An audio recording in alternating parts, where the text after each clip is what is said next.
them.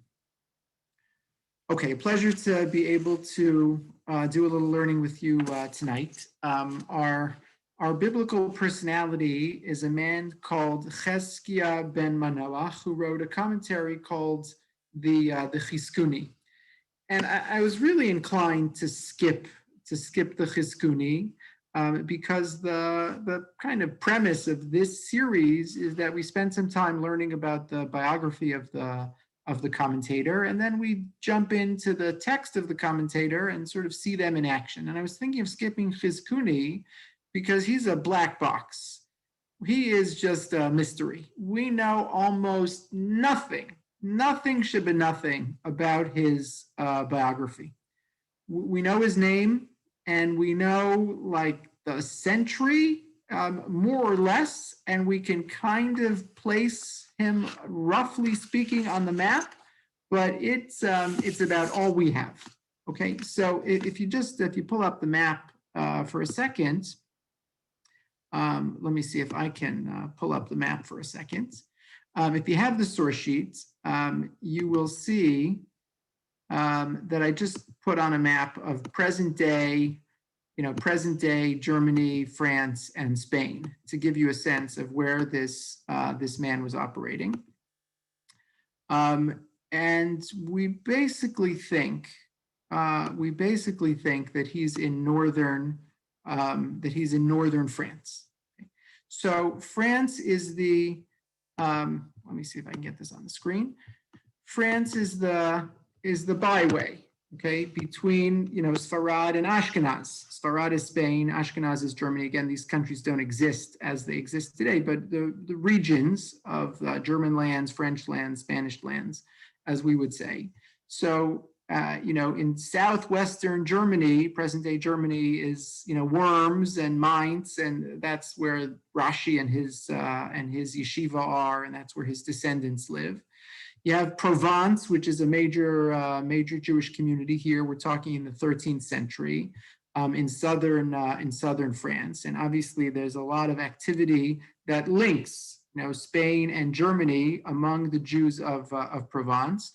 Northern France, which was where we think the Chizkuni lived, attaches him more to the world of Ashkenaz and to the world of Rashi's descendants, specifically the Tosafists, and we're going to come back to them in a couple minutes. Okay, so we're in the 13th century. What's the best you could do if you're trying to date someone? If you're a historian and you're trying to figure out when somebody lived.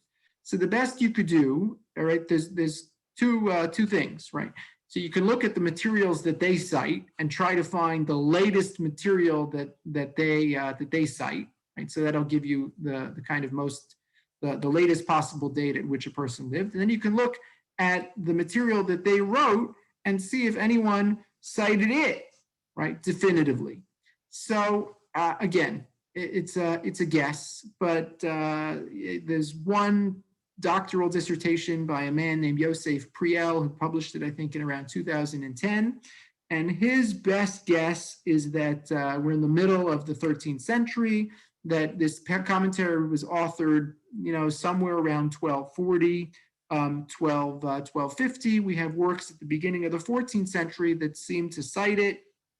And, that's basically the best we could do. Okay.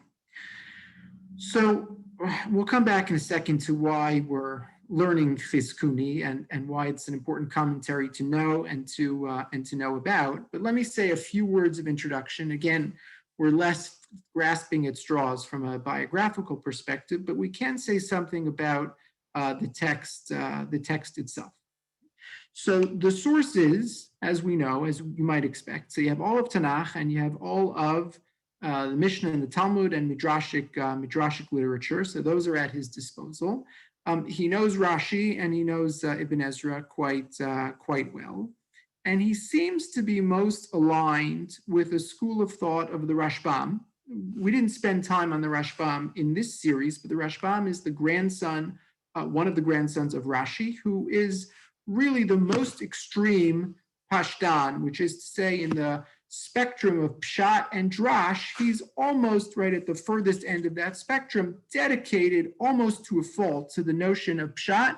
He's not interested in relying at all on midrashic literature. He wants to understand the text qua the text, and with no recourse to outside sources. How can we understand the text just within its own context? So the Rashbam, another grandson of Rabbeinu Tam, a man called Bechor Shur, who we also didn't study, and the Tosafists. Okay, this is the time and the place when the Tosafists are active. The Tosafists didn't write commentaries. A little. There's a little commentary to the Torah. By and large, their work is on the Talmud, and by and large, and we'll come back to this, their work starts with Rashi, right? Tosafot, right, from the word lehosif. Their addenda, they add to Rashi's commentary. They're interested in adding to Rashi's commentary, and the Chizkuni comes out of this school of thought.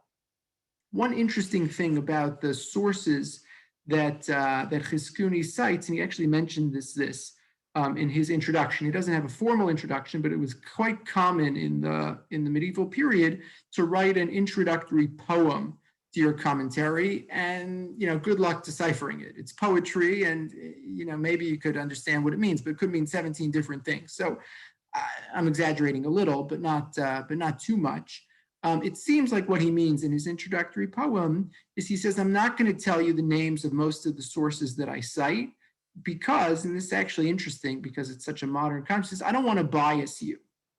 So it's like, I think on the Supreme Court it works this way, the Chief Justice doesn't speak first because then it sort of wrecks the conversation, who's going to oppose him or her. So, he says, I don't want to spoil it for you. I'm going to call upon a bunch of sources. I'm not going to tell you who they are because you, honest reader, are going to be biased. You're going to obviously be moved if I say that, this is Rashi, this is the Rambam, and that's gonna lead you to believe that that's the most important or the most compelling shot. I don't want you to believe that, right? Sometimes somebody who's lesser known or totally unknown might have the most compelling shot, and I want to put that forward if it's appropriate. Okay. The last thing I'll say, just as a way of introduction, is, and this also comes from his introductory poem, and I don't know exactly how literally to take this. He writes, he says, "V'shotati b'medinot limtzo perushei chamisha sefarim."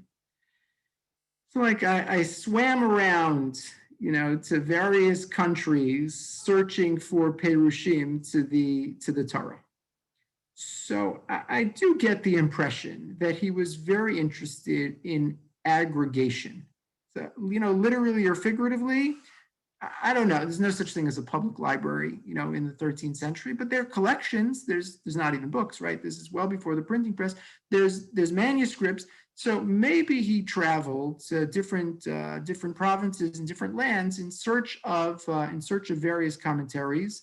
Who knows what was available to him in his local community. He was very interested in expanding the breadth of his knowledge. And again, kind of a pre-modern appreciation for this idea that, there's lots of stuff out there. And just because I don't know about it doesn't mean it doesn't exist. It's out there. And if I can find it, it could augment or supplement the work that I'm doing. I just have to put in, almost the literal legwork to go ahead and discover it. And that can contribute to my best attempt to understand the text. Okay. So if you have the source sheet, let me just share with you this commentary by a scholar named Sarah Yefet. And she writes the following. It's in source number 1 on your source sheet. And this is, I would say, maybe the most important thing that I'll mention tonight. She writes the following. She says, in parallel to the appearance of the Tosafot, addressing Rashi's Talmudic commentary and perhaps influenced by this phenomenon, Rashi's commentary itself became a subject of study. The biblical text and Rashi's commentary became one system, studied as one entity, and the commentator's attention was directed not only to the text and the question it raises, but Rashi's commentary as well. Do Rashi's words stand up to criticism? Is he consistent? These and similar questions were raised. And we talked about this, way back when we spent a session on Rashi, Rashi was wildly popular and wildly influential right away. And right, nothing's changed. So we say in one breath, I'm learning Chumash and Rashi.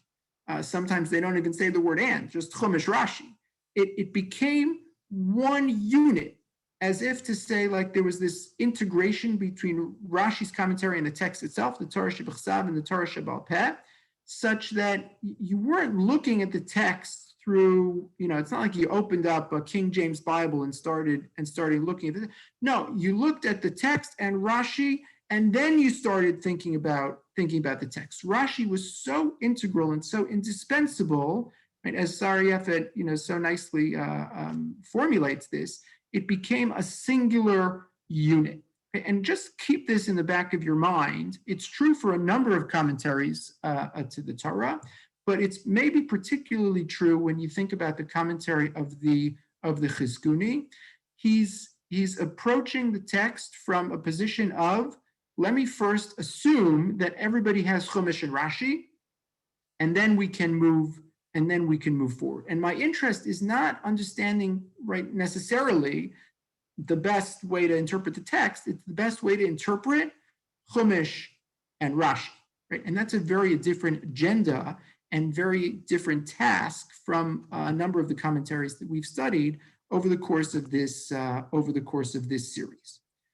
So if you have to think about who Chizkuni is, right, and maybe what his greatest contribution was, we can't say with definitive certainty, but there's a strong argument to be made that he was really the first person to write a commentary to Rashi, what we would call today in academic parlance a super commentary, a commentary to a commentary, right? And this started a whole trend over the course of the last 800 years.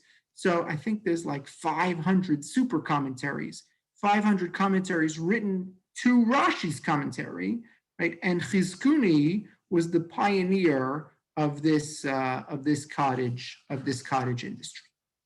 Okay, so let me pause there for a second and just ask if there are any questions or comments. And then basically the rest of this session, I want to see the Chizkuni in action and take you through 4, 5, 6 examples of where the Chizkuni explains Rashi, where he explains the text, and part of his methodology in doing so. But let me pause here to ask if there are any questions or comments. Okay. So let's jump right in. The primary focus right tonight is to see how Chizkuni interacts with Rashi's commentary, how he expands, explains, and sometimes defends and justifies the commentary of Rashi. So if you have the source sheet, I'll put it up one more time in case anyone is missing it, but it should be available in the chat. You should be able to pull it right up, easier than sharing the screen. So let's just jump in to a pasuk in Parshas Kedoshim. Okay, we're going to jump around. We'll learn a pasuk, we'll learn a couple psukim, we'll learn the Rashi, and then we'll learn how Mizrahi approaches the again Chumash and Rashi. The pasuk says, right, and this is famous, you're going to come to the land, you're going to inherit the land, you're going to have sovereignty in the land's going to be yours, and you're going to have resident aliens who are non-Jews, and they're going to live in the land. And how are you going to treat them? What's your relationship going to be with them? The Torah says, do not oppress them. Lo so no so. Okay, it's a law. It's one of the 365 negative prohibitions in the Torah. You can't oppress the outsider or the stranger, the resident alien. Kezrach mikem yelachem, hager hagar itzechem. Wow. Okay. The Torah says you have to treat them like a citizen, Ezrach, like one of you guys. He's living with you, you give him equal treatment. Ve'ahavta lo kamocha, and you have to love him like one of you. Ki gerim yusem be'eretz Mitzrayim ani Hashem Elokechem. Why? What's the rationale behind that ethic? Because you were gerim in a strange land. So if you just walked away without knowing Rashi, you just saw this pasuk. So I think you would just say the interpretation of this pasuk is you should treat gerim fairly because you were a ger, right? And you know what it feels like, right? Kind of intuitive and maybe even expected. Rashi says the following, source number 3, ki gerim hayisem. You were gerim. What does that mean? Mum shebecha al tomar lechavercha. So Rashi takes this principle and now he expands it to a totally different orbit and a totally different universe. Again, just remember, right? Rashi's living 1,000 years after sovereignty has ended. He's writing for a diaspora Jewry.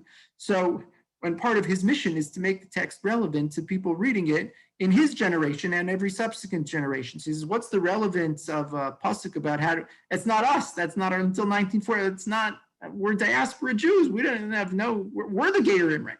So Rashi says, no, let me tell you the ethic, right? And this is based on the Medrash. The ethic behind the pasuk is, Mum shebecha, if you have a personal defect, if there's something that's unsavory about your life or your past, al tomar lechavercha. Don't bring that up about your friend. So it's a little strange, right? It's a little funny that Rashi would mention this concept, right? Where does it come from, and what is it about? It doesn't seem like that's what the rationale of the pasuk is. Like, how would Rashi even, what's that about? So Chizkuni comes, right? And again, most of the time, Chizkuni's goal, if you stopped him on the street and said, what were you doing? I'm saving Rashi, right? Rashi didn't make any sense. There was a problem with Rashi. We had a question around, we didn't understand Rashi. I'm going to help you understand Rashi. So again, I walk away from that pasuk, I know everything. I walk away from the Rashi, I'm more confused than when I read the pasuk, because where did that come from? So Chizkuni says, I'll tell you where it came from. Ki gerim hayisim be'eretz Mitzrayim perish Rashi mum shebecha al tomar lechavercha. He quotes the Rashi and he says, Uva Mitzrayim avdu Yisrael avodas kochavim. Ki dichtiv besof Yehoshua v'esiras Elohim asher ivdu avseichem ba'ever hanar uva Mitzrayim. So this is just to make an important side point, which is, we'll come back to this in a minute. Chizkuni is not opposed to quoting a medrash if the medrash can help him. But before he'll quote a medrash, he'll quote a pasuk. So the Chizkuni is going to make an argument. And what he's arguing here is that we were idolaters in Egypt. Now, you and I, right, we know Tanakh, and we know Sefer Shmos, and we know the Haggadah. So is there ever a pasuk in Parsha Shmos or Va'era that says we worshipped idols when we were in Egypt? We know the Medrash, we're on the 49th level of Tumah. And so, but did you know there's a pasuk in Yehoshua that's explicit, that says, right, you have to be reading it carefully, that says that Yehoshua made sure that the Israelites rid themselves of all the idolatry that they had used when they were in Egypt. Right? So it's not a medrash, it's a pasuk that Israelites were serving idols and worshiping pagans during their time in Egypt. So the Chizkuni says that's what's going on here. What's the mum shebecha? Right? The mum shebecha, what's the defect? What's your defect? Your defect is you have a history of being an idolater. This was our history. This is Jewish history. So if you have had that experience, don't bring that up to someone else who has that current experience. Right? Someone else has it wrong, someone else going down the wrong path. You can appreciate that history because that's our history, that's Jewish history. We were that people. And now you can understand Rashi. He says that's what Rashi means, mum shebecha. The defect is we have, right, we would say, because we know the Haggadah does this all the time, maschil begnus, right? We start with the degradation, right? And one half of that argument is that, right, avadim hayinu, what does that mean? Not just avadim hayinu, but mitchila Hayu avosenu ovdei avodah zara. The point is, right, not just that we were slaves, but that we were idolaters. And the pasuk in Yehoshua proves it. So again, an example of how the Chizkuni defends Rashi, right, just on its own terms, without recourse to Medrash, just using Tanakh itself. Okay. Let me give you another angle of the Chizkuni, and again, where there's a problem in Rashi, and Chizkuni swoops in to try to save the day. So rewind. We're going to have a couple examples from Yosef tonight. So this is Parshas Miketz in source number 5. And this is the Sar HaMashkim at the beginning of Parshas Miketz after Paro's dreams. So no one can interpret these dreams. And suddenly the Sar HaMashkim wakes up and he says, I got the guy for you. I confess I made a mistake.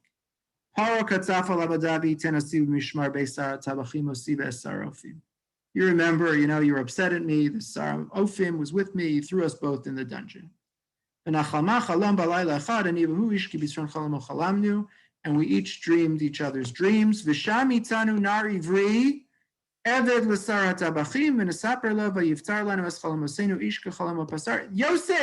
there's a guy who he's the interpreter. But notice what he says. There was with us, what's the choice he makes? How does he describe the man who is the best dream interpreter that he knows? Shamitanu nar ivri. Okay, so that's just, a little history. What's his ethnicity? So Yosef always identified as an ivri. So he's from the other side of the river. He's an ivri. Eved l'sar tabachim. He was an eved. He was a slave, belonged to the Sar Tabachim. So Rashi wants to know why the Sar HaMashkim throw that in. Who cares? It's not a particularly nice thing to say, right? Mr. Johnson up the road, that old slave, like, just say Mr. Johnson. We got it. To call him a slave, it's not nice. So Nar Ivri Eved. So look at Rashi's source number 6. He says Arurim HaRishaim she'ein tovasam shlema. Maskiro belashon bizayon. So Rashi lashes out at the Sar HaMashkim. And Rashi says the Sar HaMashkim, what a terrible guy. Disparaging way to speak about Yosef. He couldn't even just tell the objective story about this guy who interpreted the dreams. He had to throw in the shtach, the eved, that, this slave boy, the Jewish slave. Couldn't leave well enough alone. So the Chizkuni has this comment, and he says, he's not, he doesn't need to defend why Rashi's saying this. This is an Eved you could understand almost objectively, even if it's true. He doesn't need to say it. So Chizkuni wants to explain the background for Rashi. Once you see the Rashi, once you hear the Rashi, it triggers another layer of question. And here Chizkuni functions a little like a Tosfos. He's adding another layer to deepen what Rashi's doing. So Rashi just gave you the explanation. So you think about the Sar HaMashkim, Rashi tells you, not a nice guy. He's disparaging toward Yosef, unnecessarily so. And the Chizkuni says, why? Like, Yosef had saved the Sar HaMashkim, in the sense that he had interpreted his dream and given him relief to know that he was going to be saved. Why would he do that? What does the Sar HaMashkim have against Yosef? So the Chizkuni wonders about this question. He says, I'll give you the next layer of interpretation so that you can better understand Rashi. Source number 7. Nar Eved Ivri Yirei Haya Pen Yachnisuhu L'Gedula Yisna'ehu Al Asher Lo Hiskiru Kemoshe Bikesh Mimenu. I think this is a fascinating, psychological insight 700 years before psychology. Hear what he says. He says, think about what the Sar HaMashkim had on his mind. What was going through his head? He's now making this recommendation to Paro. Years have passed, and he's not made good on his commitment. Yosef said, remember me. you're getting out. You're going to be on the outside. Do something for me because I'm stuck in here in this hole. And the Saramashkim, years went by, and the Saramashkim never made good on that promise. So he says, if I make this recommendation to Paro, there's a pretty decent shot that Yosef's going to score big, because Saramashkim knows Yosef's track record. He says, Yosef's going to score big, and he's going to get promoted. And then he's going to come after me, because I'm the guy who let him down. I'm the guy who let him wallow in prison when there was an opportunity, ample opportunity, for me to help him. Lefika chotzi alav diba. He says, and for that reason, he spoke ill of him. It wasn't logical, meaning speaking ill of him wasn't going to help his case. Right? Whatever was going to happen to Yosef based on his interpretation of Paro's, that's what's going to happen. But if you have it in for someone, if you're worried and you feel guilty that you've let someone down, so you have this tendency, right? And again, it's a psychological observation to speak ill of them, disparage them, put them in some kind of negative light to make yourself feel better. I let them down, but they didn't deserve my help anyway. Or, some formulation like that makes you able to feel better about your own insecurity or about your own feeling about how you've acted, and maybe how you've acted not in the most perfect way. So there's a whole other layer that the Chizkuni adds to this Rashi, which again you would never get if you were just studying Rashi himself. Okay, let me pause there and ask if there are any questions or comments. Yeah, Irving, let me unmute you. I think you have to unmute yourself. Wasn't Yosef punished with more years in prison because he didn't rely on God to help him? He put his faith in a man. Yeah, it's a great point. Meaning that there is a tradition like this, that Yosef wasn't supposed to ask for Yosef wasn't supposed to ask for help, but that can exist independent of whatever was going through the Saramashkim's head. If you're the Saramashkim, you don't know how God operates. You probably don't even believe in God, and you are you're just thinking about your own commitments. Yeah, Ira, do you want to add something? Yes, a much more generous interpretation of the. That's funny. A much more generous interpretation of the Saramashkin's statement is that he was actually building up Yosef by saying, I met this guy. He's a shlemazel. He's a slave, a youngster from a foreign land, and yet this loser has this incredible ability that you're wasting by keeping him in prison. So that's a whole different spin on his behavior. Yes, no, you're entirely right. And the Chizkuni will be the first one to tell you that he's not interested in monopolizing the interpretation of these psukim. This is one angle, and he'd be the first person to tell you there's certainly another angle here. I happen to think you're right. I think your interpretation, the one you just said, is maybe even more intuitive. Again, the Chizkuni is interested in saving Rashi. So once Rashi said bizayon, it almost pushes you past what you just said, which is he wasn't saying it as I want to tell you a rags to riches story. Rashi is again saying that the Sar Hamashkim was insulting Yosef, and if he's insulting him, so then again, in defense of Rashi, what are you going to say? Yeah, I don't have such a problem with the Rashi Gerim Hayite Mum Shabacha. I mean, kivshuto, that the being a slave is not necessarily a positive attribute. It's a mum, basically. I don't think you have to go to the extent of Avodah Zorah to understand the pasuk. That's just my take on Rashi, anyway. You think that being a ger is a mum? Yeah, I mean, being a ger, knowing the background, knowing the history. Okay, yeah, no, I think that's a fair point. I mean, I think I that's, think kifshuto. yeah, I think if you're the Chizkuni, you see mum, and it probably makes you think, something beyond that. Otherwise it's just, it's objective. Like I'm a foreigner. I came from another land. That's not a mum. That's just history. Historically it was, but okay. Yeah, no, contextually, yes, I think you're right. Meaning the whole xenophobia piece, I think is certainly in there. So let me take you back to the story of the brothers. And again, this is what I think is a really interesting psychological observation of Chizkuni. So, source 8, the brothers are deciding what to do with Yosef. Vayomer Yehuda lachav ma betza ki naharog es achinu v'chisinu es damo. So it's a really interesting pasuk, and I don't think we often pay close enough attention. The pasuk is, Yehuda says to his brothers, ma betza, and Rashi says, ma betza ma mamun.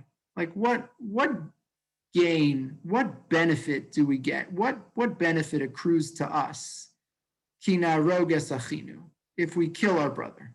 That's like, we get nothing. We end up the same as we are now, with blood on our hands and nothing to show for it.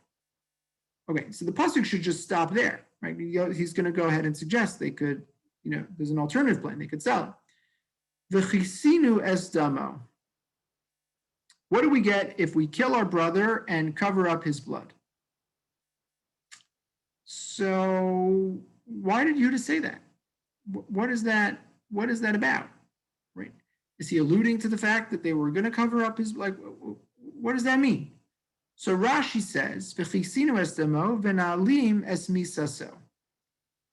So the pasuk is, Yehuda says, what profit would we gain by killing our brother and covering up the crime? What profit would there be in killing our brother and covering up the crime?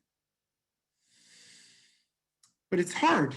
It's hard to read that pasuk because the second half doesn't really go with the first. Again, if it just ended, what profit is there from killing our brother? So that makes perfect sense. But from killing our brother and covering it up, what is that? So the Chizkuni swoops in and he says the following. He says, "V'chisinu es damo perish Rashi v'na'alem es misaso kamo v'na'alim d'matzarek aminon v'hei mechase." So, okay, v'chisinu, to cover up, means to cover up. Okay, I got that. It wasn't obvious, but Rashi explained it. The Targum says the same thing. Okay. Shenitztarech lechasos u'halim misaso v'lo nuchal lispa'er ba b'shvil tzaro shel abba. V'noeg sheba'olam kishadam miskaneh mison'o ein hanakama nechsheves im einu mispa'er ba. Fascinating. Hear what he says? He says, in the normal course of things, says the way of the world, right? Like 13th century psychology. If you are interested in taking vengeance against someone, so what's the way to take vengeance on someone? The way to do it is to take vengeance and then to celebrate. I would translate this as to glory in the vengeance that you've taken. Right, this is every Shakespeare play and medieval movie. If you can't tell anybody about the deed you've done, how much fun is that? Right, half the feeling of knowing that I killed the bad guy and I redeemed my sister-in-law and the just desserts were served. So whatever that, it only works if you can brag about it, right? And go out with your buddies and have a drink and toast the celebration like, oh, I got I really gave it to him.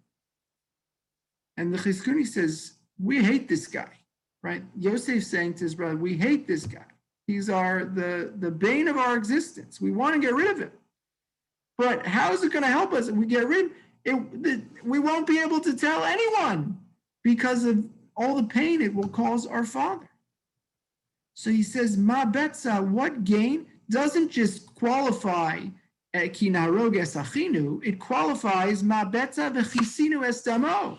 There's no benefit that accrues to us from a crime that we have to cover up because, right, the psychology of vengeance entails the need to be able to share the story. And if we can't share the story, well, the whole thing's just not worth it. So I think a very clever and creative way to, again, deepen the explanation that Rashi gave for understanding an otherwise really incomprehensible half of this pasuk. In this case, I'm not sure there's a better pshat way to read this pasuk. The last three words really don't fit. Okay, let me take you through in the time we have remaining just two or three final examples. I want to also leave time to maybe just say one word about the parsha. Hopefully, we'll have a little time at the end. Okay. So that's the main thing that I want you to remember about Chizkuni, and you should just know it's a resource. You have some Rashi that you see one day, sitting in shul, and you think like, wow, that Rashi doesn't make any sense. Dollars to donuts, you can look in the Chizkuni, and he'll at least set you on the road to answering that question and addressing the problem in Rashi. Now, that's not all Chizkuni does. Sometimes Chizkuni functions like an independent parshan. He wants to give you the pshat, again, like the Rashbam, like the Bechor Shur. He wants to give you the pshat in the text. But he's not unwilling. But he's not unwilling to consult external sources to do it. Okay, so again, we're in the same story. The brothers come back to their father, and he's beside himself. This is a very difficult pasuk. It's Parak Lamed Zayin, pasuk Lamed Hey. Source number 11 in your source sheets. Vayakumu kol banav v'chol benosav l'nachamo. Right, all the kids come and they try to comfort their father. Vayima'ein lehisnachem, and he refuses to be comforted. Remember, Rashi says he refuses to be comforted because comfort only comes if you can sort of get past the mourning, but he can't really mourn because his son's not actually dead. He's just been told that he's dead. So he refuses to be comforted, to be consoled. Vayomer, and I'm open, I'll pause for a second. If somebody wants to translate this, Ki ereid el bini avel sha'ola vayefko so aviv. The last three words I understand, right? Vayefko so aviv, his father cried for him. His father cried over him. But what does he say? Ki ered el bini avel sha'ola. I put a translation here that I just pulled off the internet. It's not good. No, he said, I will continue to mourn until I join my son in the grave. You try to fit those words into the pasuk. Show me where it says, no, I will continue to mourn. It doesn't say that. Maybe that's what it means. Again, maybe. Very difficult pasuk. Anyone want to take a stab at translation? Ki ereid el bini avel sha'ola. Ki ered, I will go down, el bini, to my son, with my son, avel, in mourning, sha'ola, right, means down into the pit. Very strange formulation. So now again, right, I don't mean to say that Chizkuni is only a psychologist, but look at this. I think this is fascinating. He says, Vayima'en lisnachem. Why is he so unwilling to be comforted? Maybe he believes his son is dead. And if that's the case, okay, meaning people suffer tragedies at some point, right? Enough time passes and they accept it and they grieve and they mourn. Okay, it's tragic, but people are able to deal with tragedy. Yaakov was no stranger to tragedy, right? Does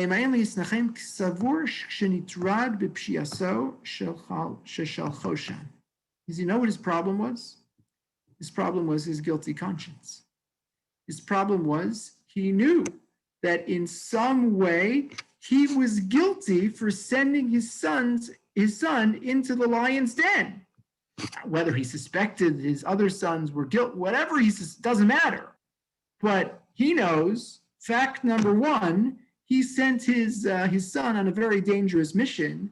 Fact number 2, something terrible happened to his son. The conclusion he draws, I'm responsible for what happened. Ki ered el bini bishvil bini. So he says, I'll tell you what the pasuk means. He says, Ki ered el bini, right? That my son went down. Ki ered el bini, that I will go down. Bishvil bini, on account of my son, because of what happened. Kemo el hamakalos bishvil ha'avon shabali machbas bini sheshalachtiv b'makom shayisi yodea shesonimoso sinas mabes ered avel shaola. I knew it, and I still did it. I sent him to a place that was mortally dangerous. I knew it was mortally dangerous. I sent him anyway. I'm guilty for having sent him. And as a result, because of what happened to my son, because of what I did to my son, he ered el bini, what I did to him, avel shaola. The suffering has come upon me. It's my fault. I am responsible. If you feel responsible, right? So now it's a gimme, right? Obviously, he's not going to accept any comfort or consolation, right? He's so racked by the guilt of his involvement in this terrible and tragic episode that he can't possibly be comforted or consoled. Okay. Let me make 3 final points. Okay, we have a little time left, and I want to say 3 final points.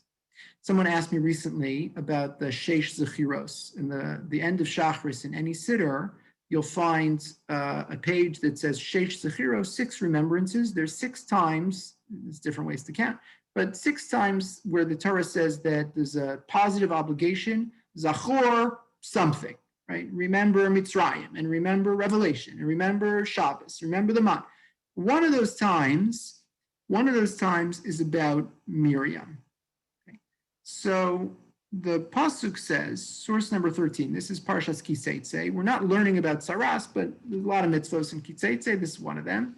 Hishamer benegat Saras lishmor me'od v'lasos k'chol asher aru eschem ha'kohanim ha'levim kasher tzivisim tishmeru lasos. If somebody gets Saras, right?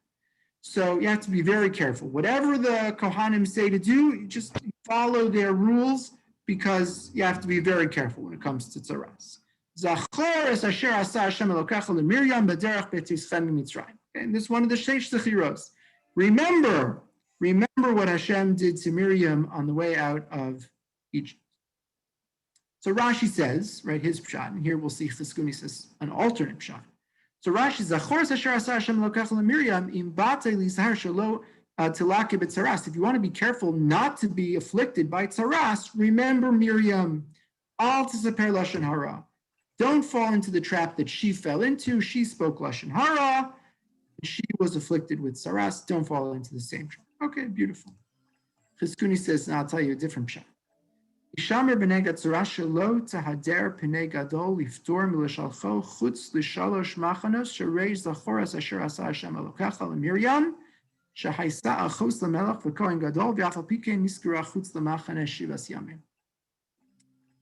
is almost a political observation. Right? He says, why is the Torah, he could have just stopped. Be careful about Tzaras. Listen to what the Kohanim tell you. Why do you have to remember Miriam? Right? Interesting story, but why are you attaching that story? He says, I'll tell you why. What the Torah is telling you is that you have to follow the rules of the Kohanim, and nobody is above the law. Remember Miriam. Miriam was the sister of Moshe, the greatest prophet in the history of the Jewish people. Miriam was the sister of Aaron, the Kohen Gadol #1 in Jewish history. Miriam was a Neviah in her own right. So maybe you could just stop and say, like, okay, there's rules that apply to people, and then there's exceptions to the rules. There's people who are of a certain caliber, and we don't apply all the rules.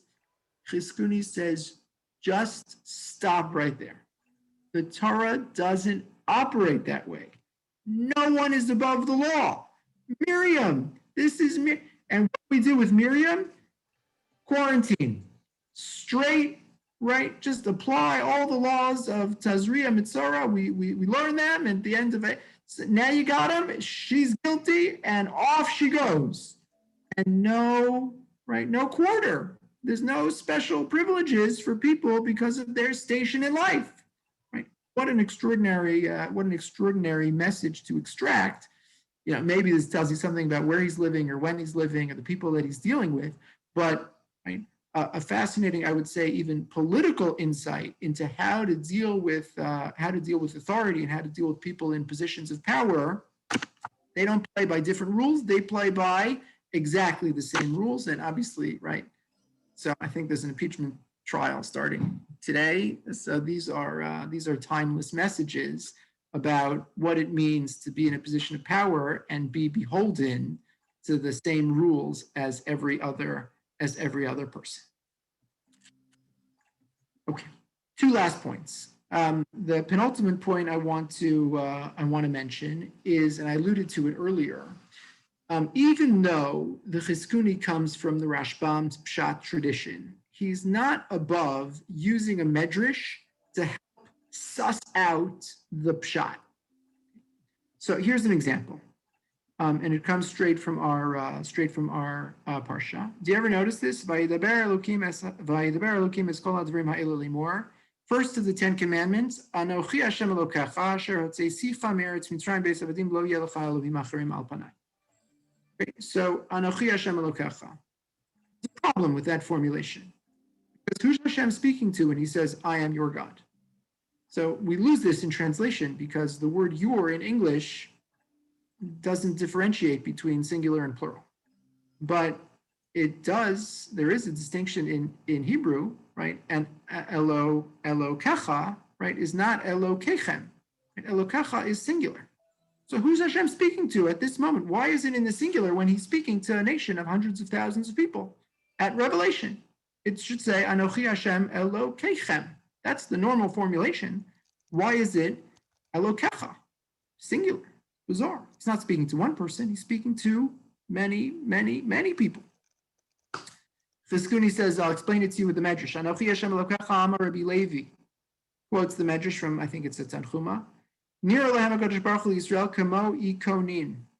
Fascinating. Hashem appeared. You ever wonder what it looked like? Chizkuni says, I'll tell you. What did Revelation look like? What was the scene? So I think we get biased because we think, Charlton Heston, and there's a mountain and there's a mountaintop, and here's, Moshe, and the people are over here at the front of the mountain. He says, no, that's not what it looked like. He says, read the Psukim. First read the Medrash, then he says, read the Psukim.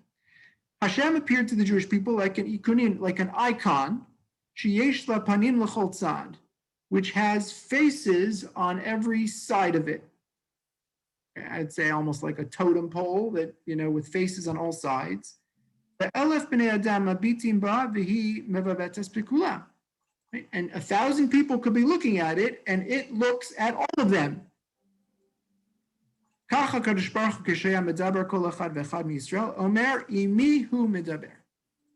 was the moment in the miracle of Revelation that it took place on a singular plane, which is to say every person thought Hashem is talking to me in the first person, right? In the second person, directly to me. Anochi Hashem Elokechem ein ksiv. It doesn't say in the plural. Ela Elokecha. Lama lefi shayim medaber mikol echad v'echad kiseder shem omdim saviv ahar. They weren't frontal. The pasuk says they were standing all around the mountain, and they could all see Hashem, right? Wherever they're standing, north, south, east, west, whatever spot they were at, they were all looking at one central point, and from one central point, Hashem was in communication with, right, hundreds of thousands of individuals who had circled the mountain. As it says, Kedichsiv, Vehibalta es ha'am saviv leimor. Okay. V'al titzama sharei haman kol echad hayat tomo lefi kocho, u'ma haman kach hadibor al achaz kama v'kama. Okay, so this is from last week's parsha. He says, right, the man, again, this is midrashic, but he's using it to give you the pshat. The man could taste like anything you want. They're totally individualized, catered to the need and the feeling of every individual person. So he says, Revelation, just to look in the direction, That's even easier. That's an even easier feat for Hashem to pull off. Don't be deceived. What happened at Revelation was totally individualistic. And I think it's a really profound interpretation of what Revelation looked like. We think of it, this scene, saw you at Sinai. It's a saw you at Sinai. We're all there, but it wasn't happening exclusively at the communal level, the national level. It was also happening at an individual level. Hashem speaking to each and every member of the Jewish people.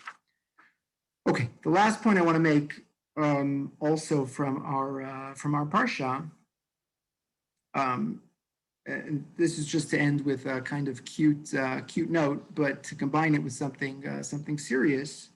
So, Vayered Hashem al Har Sinai el Rosh Har v'yikrashem l'Moshe el Rosh Har v'yal Moshe. So, every 5-year-old knows Revelation took place at a mountain called Sinai. So, what is that about? So, look at the very last source on your source sheet, source number 19. He says, I want to tell you 3 things about this pasuk. There's 3 comments the Chizkuni makes about Har Sinai and the fact that Revelation took place on Har Sinai. Al Har Sinai lo natna Torah be'eretz Yisrael. You ever wonder about this? Why was the Torah not given in Israel? That is the promised land. That's the destination. Wouldn't it have made more sense, right? Why is the Torah given in the middle of a desert, right? And Sinai is like, we don't even know where it is. It's not special. Why did that happen? Shelo yeh pischon pele umos lomar lefi shelo natna be'artzenu lo kibalnuha aleinu. Hard to know exactly what to make of this. This sounds almost midrashic, which is to say, there shouldn't be any excuse. Other nations shouldn't be able to say, if you had, you played favorites. If the Torah had been given in our land, we would have had more access to it. We would have been able to follow it. That's why we don't keep our end of the bargain. No, it wasn't given in anyone's land. It was given in a neutral territory in Switzerland, right? So that's why no one has the right to say that. Comment number 1. Davar acher, comment number 2, im natna Torah be'eretz Yisrael tehe kina ben hashvatim zeh omer bechelki natna v'zeh omer bechelki natna. He says if it would have been given in Israel, it would have generated a lot of problems because each one would have said, right, it should have been in my territory. Right, every part of Eretz Yisrael belongs to someone. So where's it going to be? And wherever you choose, right, it's going to mean that 11 other tribes get insulted and say we're not special, we're not worthy, right? And one tribe is going to be able to lord that over the others, right? So it's a great siman and a great symbol of democracy and egalitarianism. No one should be able to say, Hashem delivered the Torah and revealed himself in my chelek. No, it doesn't work that way. It's going to happen. And again, extraordinary, right? We're going to write Jewish history in a particular way so as to not cause any strife between nations or between brothers. No one should be insulted and no one should be able to say, Hashem chose my spot over someone else's. Rabbi? They Yes. didn't feel that way about Rabbi. Or they did. That's true. Yeah. No, that's a fair point. For another time. The last thing Chizkuni says, Sinai. Why is it called Sinai? He says, I'll tell you. Sin, right? The Samach Yud Nun, not the English word S-I-N. Samach Yud Nun, right? They were in Midbar Sin. So he says, V'sin Shemikra, who's Sinai? Why did Sin become Sinai? Why isn't Har Sin, the mountain in this area of Sin? He says, I'll tell you. V'sin Shemikra, who's Sinai? L'achar shenatnu olav aseres hadibros nikra shmo Sinai. You get it? It's 10 commandments. So add a Yud, Sin plus a Yud becomes Sinai. Right, sin with a yud, sin with the 10 commandments. Okay, I'm not even sure if he meant it seriously, but I just conclude with this comment to make the following point, which is this is really the essence of Chizkuni. He was a collector and he was an aggregator, and he was. And again, it's so like pre-modern. I almost want to say, forgive me for using this word, almost like a pluralist, which is to say, I'm going to throw out 7 interpretations of the text. I'm not telling you one is right and one is wrong. They're all good. And, maybe one is better today and one is better tomorrow. Yeah, you choose. Maybe one is more, relatable, and maybe one is more resonant. I'm just going to toss it out there. I'm going to aggregate it. I'm going to anthologize it. I'm going to put it together. Here's my list. 3 comments about Sinai. If you like one of them, take it. You like 2, great. You like 0, also fine. Read the next puzzle. Okay. So there's a sense of deep humility, right? In the sense that he's not trying to find the most original pshat, and he's not trying to say something that's never been said before. He wants to defend Rashi. He wants to deepen Rashi. And he wants to allow the reader to experience the fullness of the text according to his pshat tradition. And if giving you 3 explanations is the best way to accomplish that, he's happy to. And the next time you have a question on Rashi, I hope you remember the Chizkuni's name. He might just save the day. If you join late, we're going to have 2 more sessions in the Commentaries series, and then the very last Tuesday of February, we'll do something in honor of Purim. It'll just be a couple days before, so we'll focus on the Megillah. In the meantime, I wish everyone a good night and a good rest of the week. I'll stay on for any questions or comments, and I look forward to seeing you next Tuesday, same bat time, same bat channel.